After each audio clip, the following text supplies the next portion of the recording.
Hi guys, welcome to KNR Financials. இன்னைக்கு பார்த்தீங்கன்னா 22nd December. So இன்னைக்கு ட்ரேடிங் நம்ம எப்படி பண்ணியிருப்போம், என்ட்ரி எக்ஸிட் எப்படி பிளான் பண்ணியிருக்கலாம். ஸோ இதான் வந்து இன்னைக்கு வீடியோவில் நம்ம பார்க்க போகிறோம். ஸோ நம்மளோட நேற்று பிளான் ஆஃப் அனாலிசிஸ் எப்படி இருந்துச்சு, ஸோ நம்ம எப்படி ட்ரேட் பண்ண போகிறோம் அப்படின்னு நேற்று டிஸ்கஸ் பண்ணியிருந்தோம் அப்படின்னு பார்த்தீங்கன்னா, நமக்கு ஒன்ஸ் 42,590 ஆர் 500 கீழே வந்து நம்ம வந்து செல் பண்ண போகிறோம். அதுவே வந்து பார்த்தீங்கன்னா 42,900 ஆர் 43,000 to 4300 நம்ம பேசியிருந்தோம். 43,000 4300 இது ரிஜெக்ஷன் ஃபார்ம் ஆனாலும் நமக்கு வந்து டேரெக்டாக வந்து செல் பண்ண போகிறோம். சரிங்களா? அப்படி கன்சிடர் பண்ணும்போது இது வந்து ஒரு ரேஞ்ச் நமக்கு வந்து 43,000 to 43,100. ஸோ இது வந்து ரேஞ்சு. ஸோ இந்த கேஸில் நம்ம செல் பண்ண போகிறோம். சரிங்களா? ஸோ மார்னிங் நமக்கு பார்த்தீங்கன்னா மார்க்கெட் வந்து ஒரு நல்ல ரெசிஸ்டன்ஸ் லெவலில் ஓப்பன் ஆகிட்டு ஒரு ரிஜெக்ஷன் கொடுத்துருக்கு. சரிங்களா? ஸோ இந்த ரிஜெக்ஷனில் வந்து இமீடியட் நம்ம செல் பண்ண முடியாது. ஃபர்தராக வந்து எதுவும் கேண்டில் பேட்டர்ன்ஸ் இருக்கா அப்படின்னு சொல்லி நம்ம பார்ப்போம். பார்த்ததுக்கப்புறம் என்ட்ரி அண்ட் எக்ஸிட் நம்ம பிளான் பண்ணோம். ஸோ அப்படி பார்க்கும்போது நமக்கு first level of break down அப்படி பார்த்தீங்கன்னா இதான் நமக்கு first level of break down. So இதான் வந்து நம்மளோட ஐடியல் என்ட்ரி அண்ட் நம்மளோட ஸ்டாப் லாஸ் அப்படின்னு பார்த்தீங்கன்னா கிட்டத்தட்ட வந்து ஒரு 200 பாயிண்ட்ஸ் இருக்கும். நம்மளோட டார்கெட் அப்படின்னு பார்த்தீங்கன்னா 42,200. ஸோ நேற்று நம்ம வந்து டிஸ்கஸ் பண்ணும்போது சொல்லியிருந்தோம். ஸோ ஒன்ஸ் 42,500 உடச்சிருச்சு அப்படின்ற பட்சத்தில் நமக்கு மார்க்கெட் 42,200 வரைக்கும் போகிறதுக்கு சான்சஸ் இருக்குது அப்படின்னு சொல்லிட்டு நேற்று டிஸ்கஸ் பண்ணியிருந்தோம் வீடியோவில். ஸோ அதை பேஸ் பண்ணி என்னோட ஃபர்ஸ்ட் லெவல் ஆஃப் டார்கெட் அப்படின்னு பார்த்தீங்கன்னா 42,200. ஸோ இதான் நமக்கு ஃபர்ஸ்ட் லெவல் ஆஃப் என்ட்ரி இன்னைக்கு. ஸோ அப்படி பார்க்கும்போது நமக்கு வந்து மார்க்கெட் ஒரு சைட்வேஸ் போயிடுச்சு. சைட்வேஸ் போனதுக்கப்புறம் நம்மளோட டார்கெட் வந்து ஹிட் ஆகிடுச்சு. ஸோ பார்த்தீங்கன்னா மார்க்கெட் ரொம்ப நேரம் சைட்வேஸ்லேயே இருந்துச்சு. அதுக்கப்புறம் ஃபைனலாக வந்து நமக்கு 42,200 வந்து ஹிட் ஆயிடுச்சு.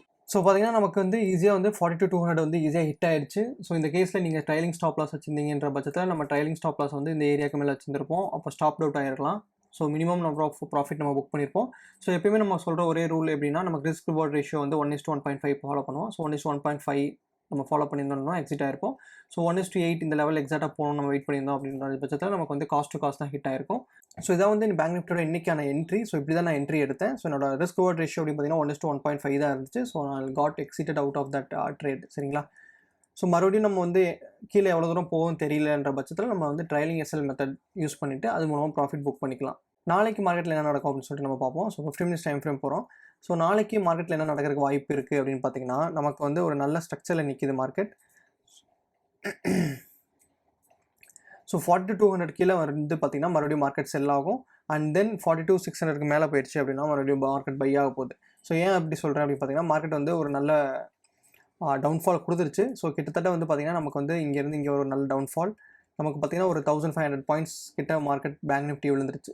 ஸோ பேங்க் நிஃப்டி வந்து 1,400 பாயிண்ட்ஸ் ஈஸியாக விழுந்துருச்சு. ஸோ இதுக்கப்புறம் வந்து நம்ம வந்து என்ன எக்ஸ்பெக்ட் பண்ணலாம் அப்படின்னு பார்த்தீங்கன்னா நமக்கு ஒரு கன்சல்டேஷன் இடத்துல எக்ஸ்பெக்ட் பண்ணலாம். அதுக்கப்புறம் வந்து பார்த்தீங்கன்னா ஒரு மைனர் புல் பேக் அப் சைடில் தான் எதிர்பார்க்க முடியும்.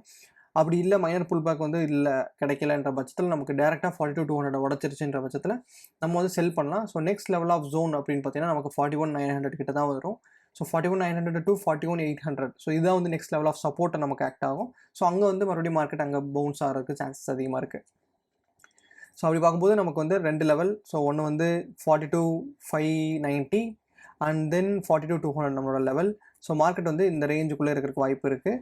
ஒன்ஸ் உடச்சிருச்சுன்ற பட்சத்தில் நமக்கு வந்து நெக்ஸ்ட் லெவல் ஆஃப் டார்கெட் அப்படின்னு பார்த்தீங்கன்னா 41,850 to 41,900. ஸோ இதான் வந்து next level of target down side. அதே வந்து அப் சைட் அப்படின்னு பார்த்தீங்கன்னா நமக்கு வந்து ஒன்ஸ் 42,590 மார்க்கெட் உடச்சிருச்சு இந்த இடத்துல அப்படின்னு பார்த்தீங்கன்னா நமக்கு டேரெக்டாக வந்து எங்கே போகிறதுக்கு சான்சஸ் இருக்குது அப்படின்னு பார்த்தீங்கன்னா 43,000.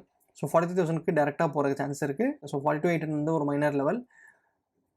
ஸோ இது மைனர் லெவலாக இருக்குன்னா நமக்கு பெருசாக வந்து எதுவும் இம்பாக்ட் கொடுக்காது. ஸோ அதனால் நம்மளோட செகண்ட் லெவல் ஆஃப் டார்கெட் அப்படின்னு பார்த்தீங்கன்னா 43,000. ஃபர்ஸ்ட் லெவல் ஆஃப் டார்கெட்டே 43,000 நீங்கள் வச்சுக்கலாம். ஸோ அப்படி ட்ரேட் பண்ணும்போது நீங்கள் ஈஸியாக இந்த புல் பேக்கில் 43,000 போகிறதுக்கு சான்சஸ் அதிகமாக இருக்குது.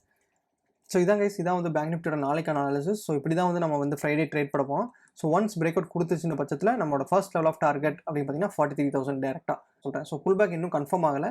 ஸோ அதனால் நம்ம வந்து வெயிட் பண்ணி இந்த ரேஞ்சில் என்ன ஆகுதுன்னு சொல்லி பார்த்துட்டு தான் நம்மளால் ட்ரேட் எடுக்க முடியும். கன்ஃபார்ம் ஆனதுக்கப்புறம் நம்ம ட்ரேட் ஈஸியாக எடுத்துடலாம். வீடியோ பிடிச்சிருந்தா லைக் பண்ணுங்கள், ஷேர் பண்ணுங்கள், சப்ஸ்கிரைப் பண்ணுங்கள். தேங்க்ஸ் ஃபார் வாட்சிங் KNR Financials. Take care. Bye friends.